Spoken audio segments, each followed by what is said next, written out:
ಹುಡುಗಿಯರ ಮತ್ತು ಆಂಟಿಯರ ಚಟಕ್ಕೆ ಬಿದ್ದಿದ್ದ ಚಪಲಗಂಡ. ಪತ್ನಿ ಪ್ರಶ್ನೆ ಮಾಡಿದ್ದಕ್ಕೆ 12 ಬಾರಿ ಚಾಕುವಿನಿಂದ ಚುಚ್ಚಿ ಚುಚ್ಚಿ ಕೊಂದೇ ಬಿಟ್ಟ. ಬೇರೆ ಹುಡುಗಿಯರ ಸಂಬಂಧ ಹೆಚ್ಚಾಗಿ ಈಕಿನ ಬಡದು ಹೊಡೆದು ಹೊಳೆ ಊರಿಗೆ ಕಳ್ಸವ. ಒಬ್ಬರು ಲೇಡಿ ಲಕ್ಷ್ಮೀ ಭರತೇಶ್ ಮಹೇಶ್ವಾಡಿ 27 ವರ್ಷ, ಅವರದು ಮರ್ಡರ್ ಆಗಿದೆ.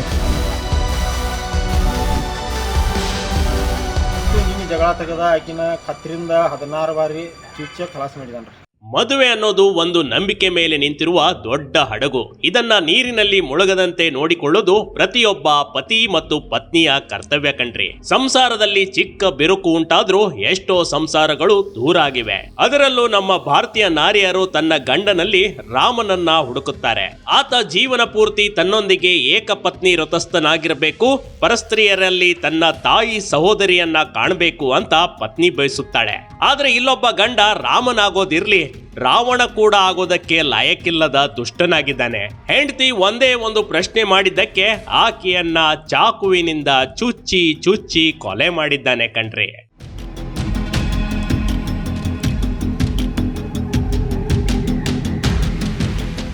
ಈ ಫೋಟೋದಲ್ಲಿ ಕಾಣ್ತಿರುವ ದಂಪತಿಗಳು ಮದುವೆಯಾಗಿ 10 ವರ್ಷ ಆಗಿತ್ತು. 2 ಮುದ್ದಾದ ಮಕ್ಕಳು, ಒಳ್ಳೆಯ ಸಂತೋಷದ ಕುಟುಂಬ ಇತ್ತು. ಆದ್ರೆ ಸೀತೆಯಂತಿದ್ದ ಪತ್ನಿಗೆ ಅದೆಂತ ಗಂಡ ಸಿಕ್ಕಿದ್ದ ಗೊತ್ತಾ? ಆತನಿಗೆ ಎದ್ರು ಬಿದ್ರು ಆಂಟಿಯರ ಖಯಾಲಿ ಕಣ್ರಿ. ಅವರದೇ ಧ್ಯಾನ, ಅವರದೇ ಜಪ ಆಗಿತ್ತು. ಮಸ್ತ್ ಆಂಟಿಯರನ್ನ ಬುಟ್ಟಿಗೆ ಹಾಕಿಕೊಳ್ತಿದ್ದ. ಸಾಲದಕ್ಕೆ ಅಂತ ಕಾಲೇಜ್ ಹುಡುಗಿಯರಿಗೂ ಬಿಡ್ತಿರ್ಲಿಲ್ಲ ಕಣ್ರಿ ಇವನು. ಅವರಿಗಾಗಿ ಬೇಕಾದಷ್ಟು ಹಣ ಖರ್ಚು ಮಾಡೋದಕ್ಕೆ ಹಿಂದೆ ಮುಂದೆ ನೋಡ್ತಿರ್ಲಿಲ್ಲ ಈ ಆಸಾಮಿ.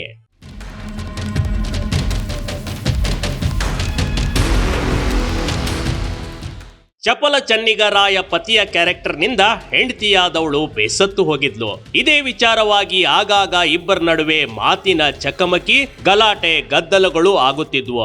ಆದ್ರೆ ಪತಿ ಮಹಾಶಯ ಮಾತ್ರ ಹೆಂಡತಿಯ ಮಾತಿಗೆ ಡೋಂಟ್ ಕೇರ್ ಮಾಡಿ ಬಿಡ್ತಿದ್ದ. ಎಷ್ಟೋ ಬಾರಿ ಈ ವಿಚಾರವಾಗಿ ಮನೆ ಮಂದಿಯೆಲ್ಲ ಸೇರಿ ಪಂಚಾಯಿತಿ ಕೂಡ ಮಾಡಿದ್ರು. ಉಗಿದು ಉಪ್ಪಿನಕಾಯಿ ಹಾಕಿದ್ರು. ಈ ಭರತೇಶ್ ಮಾತ್ರ ನಾಯಿ ಬಾಲ ಡೊಂಕು ಎನ್ನುವಂತೆ ತನ್ನ ಹುಟ್ಟು ಗುಣ ಸತ್ರು ಬಿಡದ ಜಗಮೊಂಡನಾಗಿದ್ದ.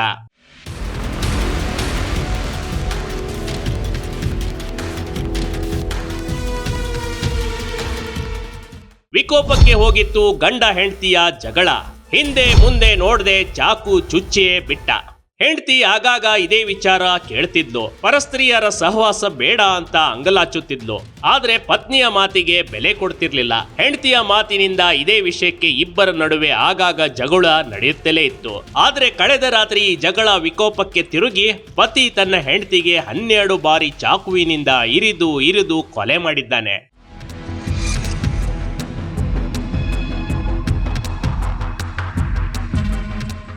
ಈ ಫೋಟೋದಲ್ಲಿರ್ತಿರುವ ಇವನ ಹೆಸರು ಭರತೇಶ್ ಕಣ್ರಿ. ಇವನೇ ನೋಡಿ ಕಳೆದ ರಾತ್ರಿ ತನ್ನ ಪತ್ನಿಯ ಕುತ್ತಿಗೆ, ಭುಜ, ತಲೆಗೆ 12 ಬಾರಿ ಚಾಕುವಿನಿಂದ ಭೀಕರವಾಗಿ ಹತ್ಯೆಗೈದ ಪಾಪಿಪತಿ.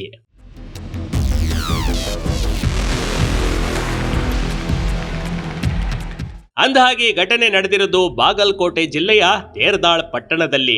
ಇಲ್ಲಿನ ಗುಮ್ಮಟ ಗಲ್ಲಿಯ ಮನೆಯಲ್ಲಿ ಭರತೇಶ್ ತನ್ನ ಪತ್ನಿ ಲಕ್ಷ್ಮಿ ಹಾಗೂ 2 ಮಕ್ಕಳ ಜೊತೆ ವಾಸ ಮಾಡ್ತಿದ್ದ.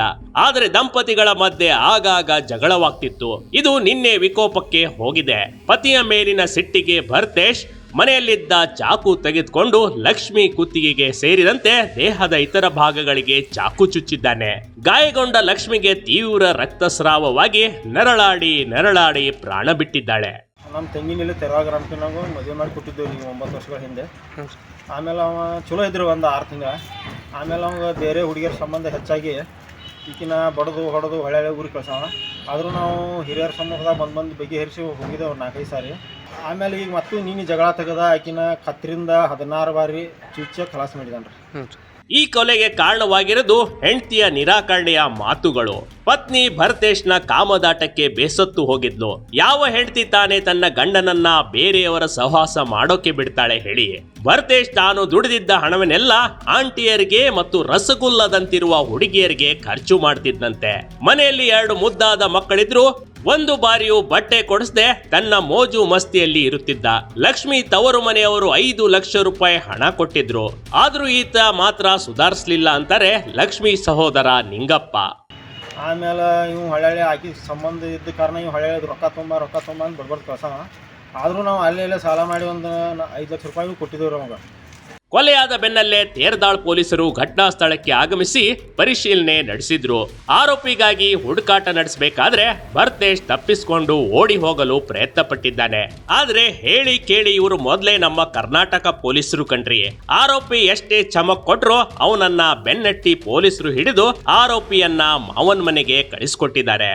ನಿನ್ನೆ ರಾತ್ರಿ ತೆರದಾಳ್ ಸ್ಟೇಷನ್ ಲಿಮಿಟ್ ಅಲ್ಲಿ, ತೆರದಾಳ್ ಟೌನ್ ಅಲ್ಲಿ ಸುಮಾರು 9:30 ಗಂಟೆಯಿಂದ 10:30 ಗಂಟೆ ಮಧ್ಯದಲ್ಲಿ ಒಬ್ರು ಲೇಡಿ ಲಕ್ಷ್ಮಿ ಭರತೇಶ್ ಮಹೇಶ್ವಾಡಿ 27 ವರ್ಷ ಅವರದು ಮರ್ಡರ್ ಆಗಿದೆ.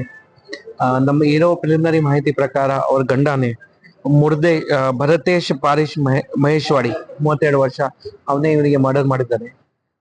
ಅವ್ರ ಇಬ್ರದ್ದು ಅವರು ಜಾಯಿಂಟ್ ಆಗಿ ಫ್ಯಾಮಿಲಿ ಒನ್ ಏರಿಯಾ ಅಲ್ಲಿ ವಾಸ ಮಾಡ್ತಾ ಇದ್ರು. ಗ್ರೌಂಡ್ ಫ್ಲೋರ್ ಅಲ್ಲಿ ಅವ್ರ ಬೇರೆ ರಿಲೇಟಿವ್ಸ್ ವಾಸ ಮಾಡ್ತಾ ಇದ್ರು.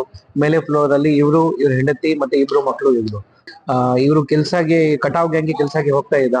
ಕೆಲಸ ಮುಗಿದ ನಂತರ ಸಂಜೆ 7-7:15 ಹತ್ರ ಬಂದಾಗ ಅವ್ರ ಮೇಲೆ ಅವ್ರ ಹೆಂಡತಿ ಜೊತೆಗೆ ರೂಮ್ ಅಲ್ಲಿ ಇದ್ದ. ಏನು ಸಣ್ಣ ಕಿರಿಕಿರಿ ಮುಂಚೆ ಕೂಡ ಆಗ್ತಾ ಇತ್ತು. ಮುಂಚೆ ಕೂಡ 4-5 ಸರಿ ಹೀರೋ ಸೇರಿ ಇವರು ಬಗೆಹರಿಸಕ್ಕೆ ಟ್ರೈ ಮಾಡಿದ್ರು, ಆದ್ರೆ ಆಗ್ಲಿಲ್ಲ. ನಿನ್ನೆ ಯಾವ್ದು ಸೆಟ್ ಬಂದಾಗ ಅಲ್ಲಿ ಮನೆಯಲ್ಲಿ ಇರುವ ಒಂದ್ ಕತ್ತರಿ ಇರತ್ತೆ, ಆ ಕತ್ತರಿಯಿಂದ 4-5 ಸರಿ ಚುಚ್ಚಿದ್ದಾನೆ ಇವರು ನೆಕ್ ಹತ್ತಿರ ಮತ್ತೆ ಇದು ಟಾಪ್ ಭಾಗಲ್ಲ. ಅಲ್ಲಿ ಸ್ಪಾಟ್ ಅಲ್ಲಿ ಡೆತ್ ಆಯ್ತು. ಸ್ವಲ್ಪ ಕಿಚ್ಚಾಡೋದು ನೋಡಿದಾಗ ಅಲ್ಲಿ ಜನರು ನಮ್ಗೆ ಮಾಹಿತಿ ಕೊಟ್ಟಿದ್ರು. ನಮ್ಮ ಪೊಲೀಸರು ತಕ್ಷಣ ಸ್ಪಾಟ್ಗೆ ಹೋಗಿ ಅವರಿಗೆ ಹಿಡಿದಿದ್ದಾರೆ. ಆರೋಪಿ ತಾನೇ ಕೊಲೆ ಮಾಡಿರುವುದಾಗಿ ಒಪ್ಪಿಕೊಂಡಿದ್ದಾನೆ. ಆದ್ರೆ ಗಂಡ ಹೆಂಡತಿಯರ ಜಗಳದಲ್ಲಿ ಅತ್ತ ತಂದೆಯೂ ಇಲ್ಲ, ಇತ್ತ ತಾಯಿಯೂ ಇಲ್ಲದೆ ಮಕ್ಕಳು ಅನಾಥವಾಗಿವೆ. ನಿಮ್ಮ ಕಾಮದಾಟಕ್ಕೆ ಏನೂ ಅರಿಯದ ಕಂದಮ್ಮಗಳು ಏನು ಮಾಡಿದ್ವು ಅನ್ನೋ ಪ್ರಶ್ನೆ ಇದೀಗ ಎಲ್ಲರಲ್ಲೂ ಕಾಡುತ್ತಿವೆ. ದಯವಿಟ್ಟು ಪರಸ್ತ್ರೀಯರ ಸಹವಾಸ ಮಾಡುವ ಮುನ್ನ ತನ್ನದೊಂದು ಫ್ಯಾಮಿಲಿ ಇರುತ್ತೆ ಅಂತ ಯೋಚಿಸಿದ್ರೆ ಇಂಥ ಘಟನೆಗಳು ಆಗೋದೇ ಇಲ್ಲ ಕಣ್ರಿ. ಈ ಘಟನೆ ಚಪಲಪತಿಗಳಿಗೆ ಪಾಠ ಆಗ್ಬೇಕು. Bureau report, Big TV Karnataka.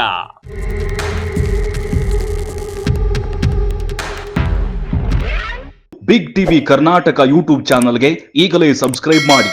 ಧನ್ಯವಾದಗಳು.